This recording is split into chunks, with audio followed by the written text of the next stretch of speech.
Alright, about to show you how to check your oil real quick. Same procedure on every vehicle. Just gotta locate the dipstick. On this car, it's right here. Sometimes on some other models, towards the front of the vehicle or back. Usually it's about the same. So pull the dipstick out first.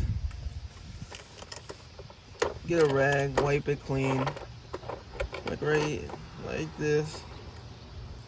Stick it back into the dipstick tube. Pull it back out, and then you'll be able to read the level. So this one is pretty much full.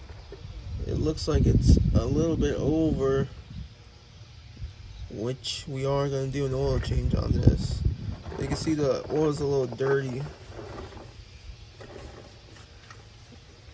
If it's below the top hole right here, just need to refill with the manufacturer recommended oil weight for your vehicle.